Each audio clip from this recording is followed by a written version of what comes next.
Okay, so I'm going to officially say hi to everyone. Thanks for joining me today. I hope you're all having a really good Wednesday. But let me welcome you to our webinar that's going to focus on 5 strategies to tackle workplace loneliness. And here at SkillBase First Aid, we know how important it is for people to feel confident about helping either themselves or helping others. And this session is no different. There's what I'm trying to do and what I'm trying to aim to help you is to become more confident in not only recognizing workplace loneliness, but to feel confident to be able to tackle it too. But before we do start, it is important to mention again that this session is being recorded so that you can listen to it again if you want to, and also so that we can share it with people who can't be here with us live. And it's also the reason that we asked for the session to have no cameras on. And I've got around 20 to 30 minutes with you today, and I'm going to be raising your awareness so that you can have more choices available to you should you experience workplace loneliness, either for yourself or when you're supporting someone who's experiencing this as well. So that's a little bit of the logistics out of the way. So let me make a start on the session itself and give a little bit of an introduction about me as well. So I'm Angela Mappin, and I work with many people to help them figure out how they might feel better about the situations that they find themselves in, which includes loneliness. And it's such an important topic to discuss, and one that really resonates with me because I've had my own challenges over the last couple of years whilst making the transition from not working from home to working from home full time. And when people ask me what it's like to work from home full time, I always say to them, actually, it's all right, but it can be a little lonely at times.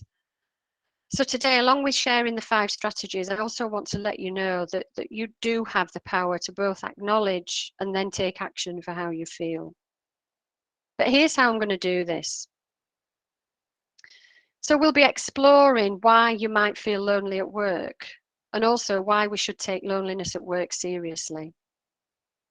We'll also be looking at how to recognise workplace loneliness, not only in ourselves, but in others. And once we've explored the fundamentals of loneliness, I'm then going to share my 5 strategies that will help you or even others to decide how you might deal with it as and when it becomes evident for you. But as you can see from this slide, in 2021, 60% of people in the UK reported feeling lonely at work. That's a lot of people, isn't it? A lot of people who potentially could go on to develop either physical or mental ill health if it's not dealt with, and also testimony to how important this subject is.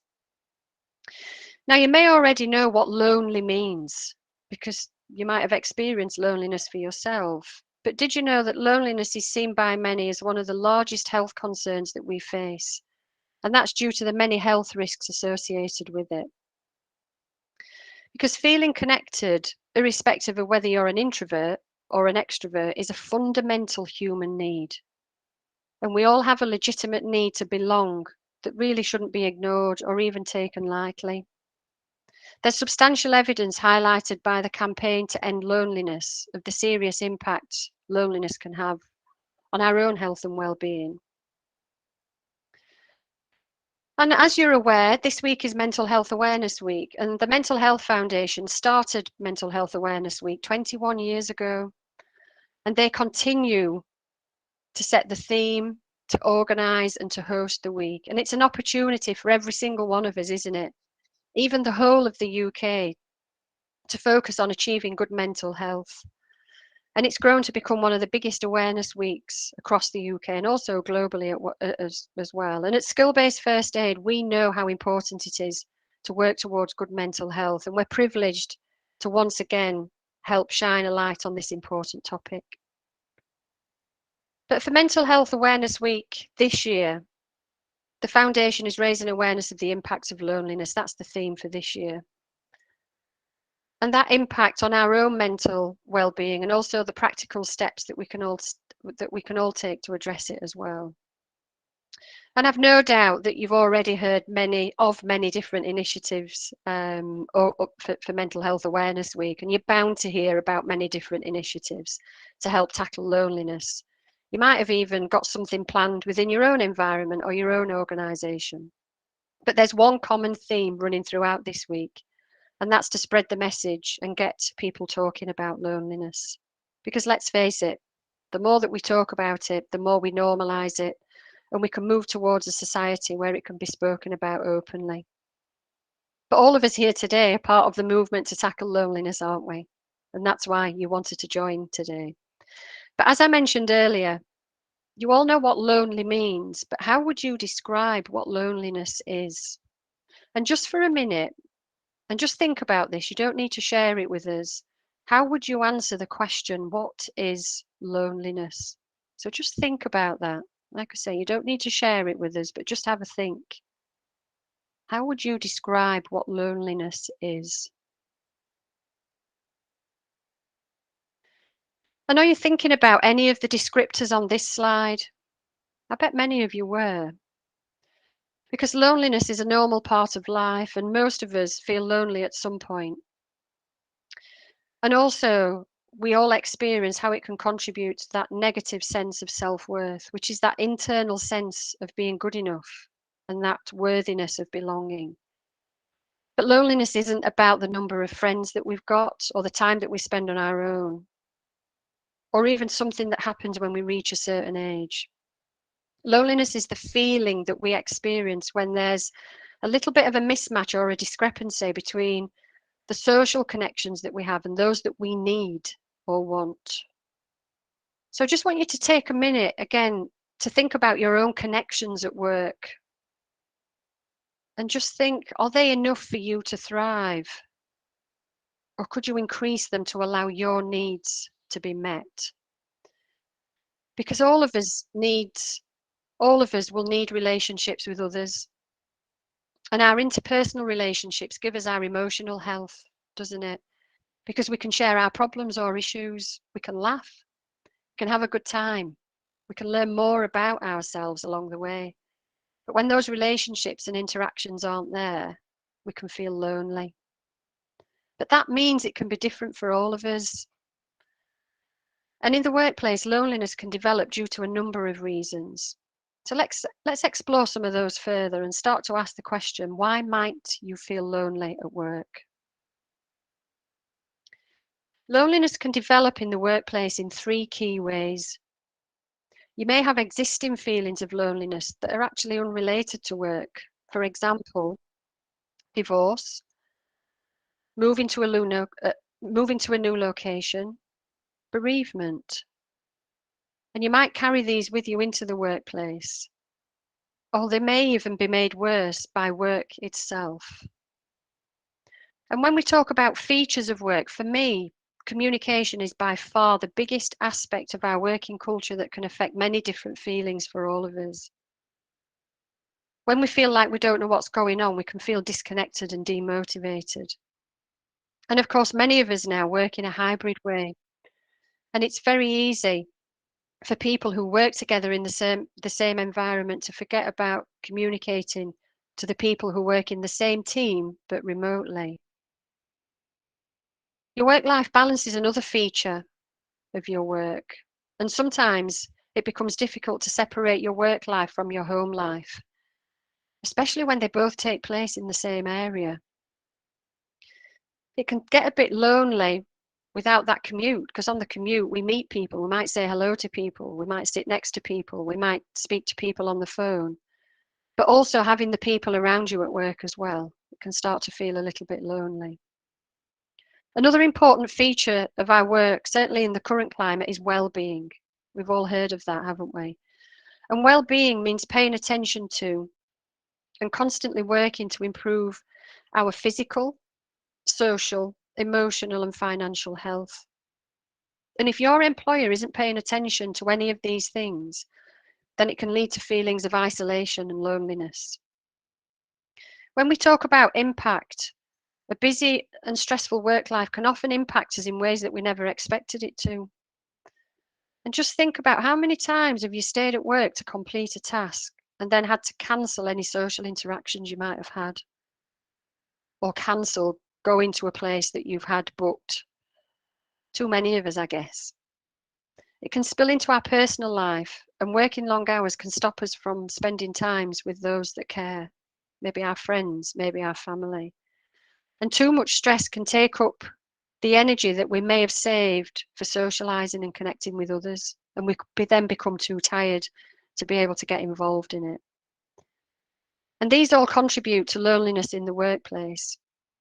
But if you needed more information on why we should take workplace loneliness seriously, then here's some more thoughts for you to think about. There's substantial evidence highlighted by the Campaign to End Loneliness of the serious impact loneliness can have on our health and well-being, as I've mentioned. You can become emotionally detached from the workplace. Loneliness contributes to poor mental health. It reduces your ability to connect with others. It affects not just how you feel, but how you perform. And it can also be a factor in workplace burnout. Now, I know that there'll be many more good and valid reasons why we should tackle loneliness, and I've just highlighted a few here. But let's think about how we might recognize loneliness.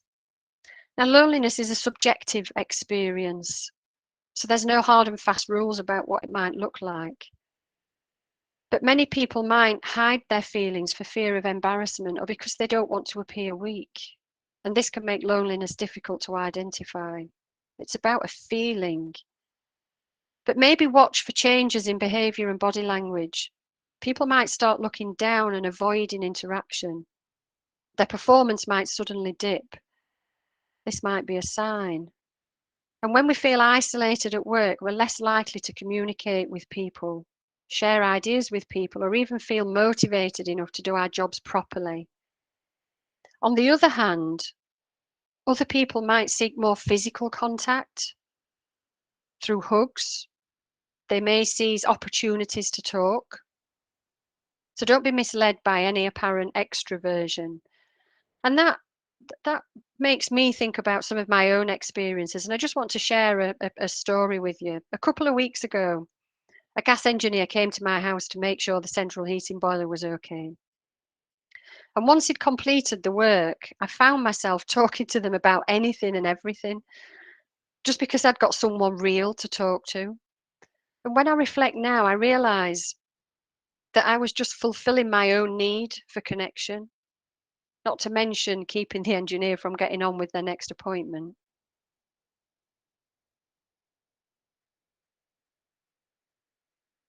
So once we recognise our loneliness or loneliness in others, how might we help ourselves or even help others, of course? And we've talked a bit about the fundamentals of loneliness and its impact on people. So now let's move on to the how, the strategies that we can think about to help us through this difficult time.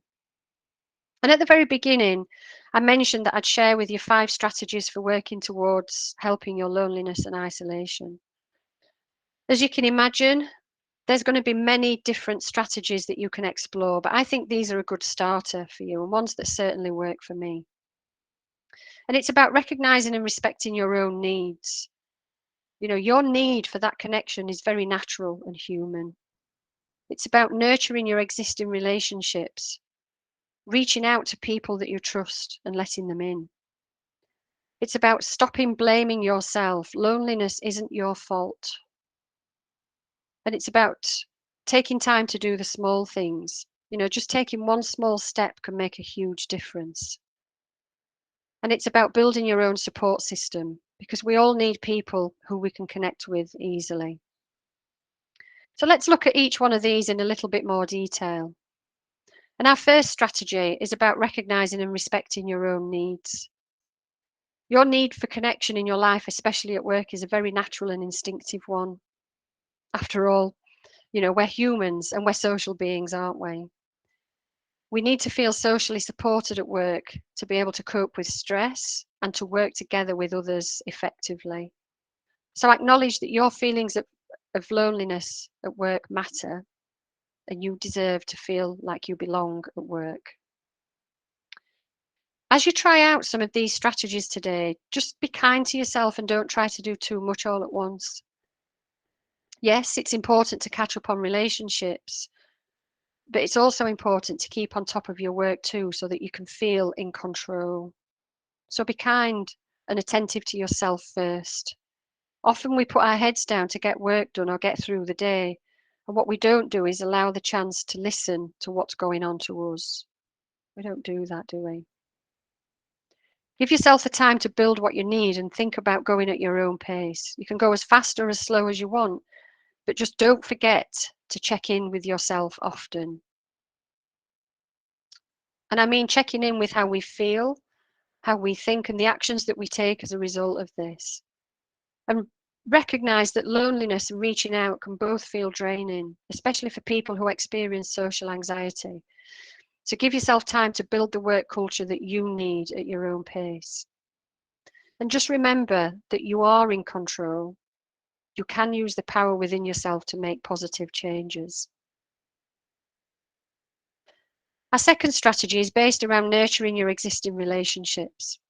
And one of the easiest ways to reduce how lonely you feel is to connect with people that you already care about. Something that I find useful is to ensure that I connect with my support network on a regular basis. I'll communicate using various different methods, and that usually depends on where in the country my networks are. And I'll block out time in my diary to catch up with them. If I can meet them face to face, then I do. And sometimes just meeting a friend in a local park for lunch is all that it takes. And that's what I do. So why not consider reaching out to your friends and family and making time to meet up in person when you've got the time? Because you never know, you might also want to share with them how you're feeling at work too. But you do deserve quality relationships. So make building quality relationships a priority over quantity.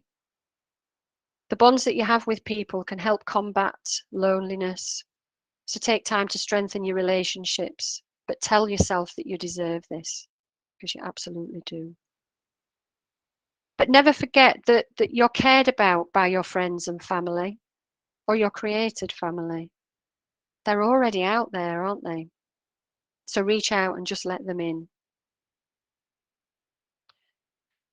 So let's look at strategy number 3, which is all about stopping blaming yourself. Don't make loneliness your fault. Because when we feel lonely, we often put the blame on ourselves and think that it's because of something that we're doing wrong. But as we've already talked about, most of the time it's because we're not having our social needs and connections met. So allow yourself to show self-compassion and find ways to be considerate. But for some of us, loneliness might make us feel less motivated and productive, but that's all right. That's okay too. And if you blame yourself and feel guilty, you could make it worse. So why not get curious about guilt and shame?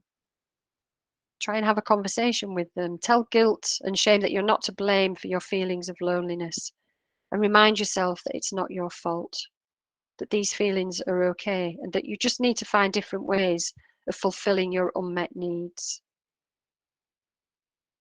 Our fourth strategy helps us to remember that the small things matter. Doesn't have to be anything big. Just a small step in the right direction be hugely beneficial. And you could start to learn the art of the compliment. So maybe the next person that you say hello to, give them a small compliment as well. For example, well, I like your shirt. It's a really nice colour. It's quick and it's pretty painless, isn't it? And what's good is that the next time that person sees you, they're already going to have a positive association with you in mind. And once you get comfortable with making compliments, then start incorporating them into more of your daily actions and interactions, because people like friendly people, don't they? So take time to do the small things. Even small gestures that are considerate and supportive can make a real difference to cut through feelings of isolation.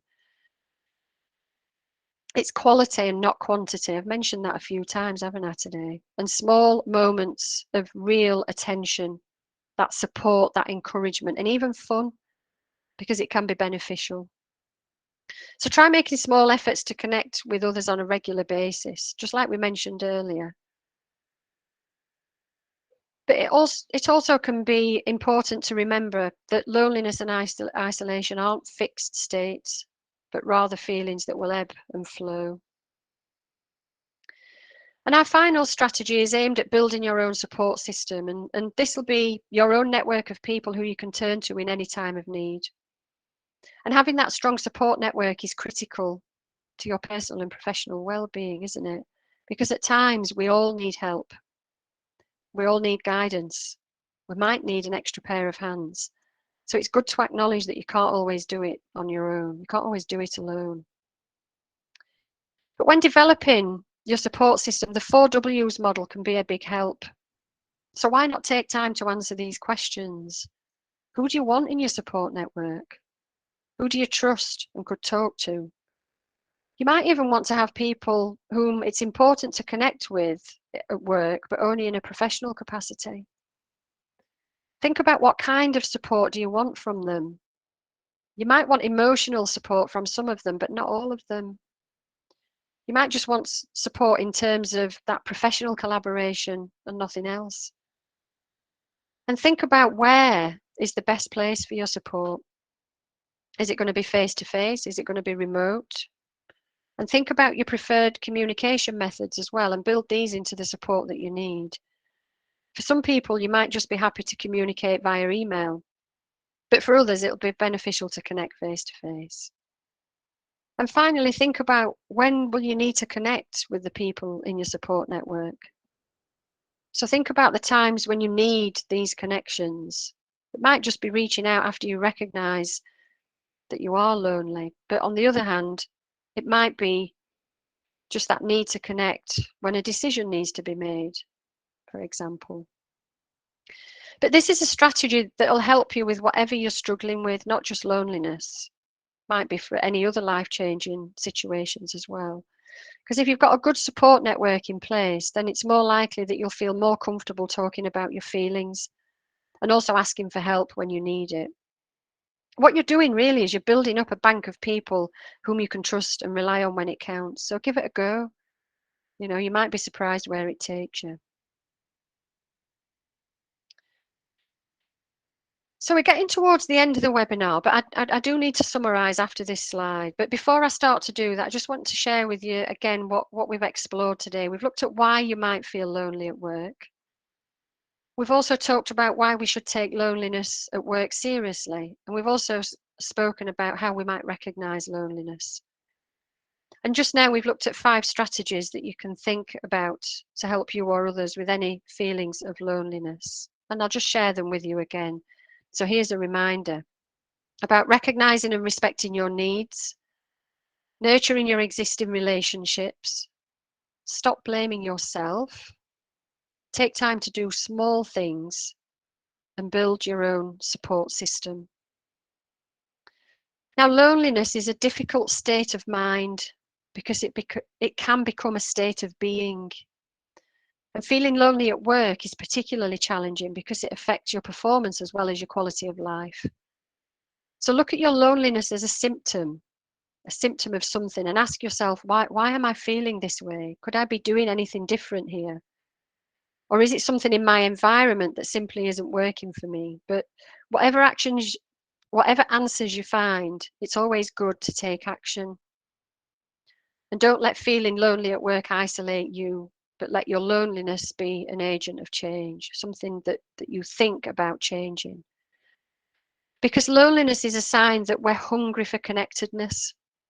And we can all start trying strategies to combat these feelings and just find that sense of connection again.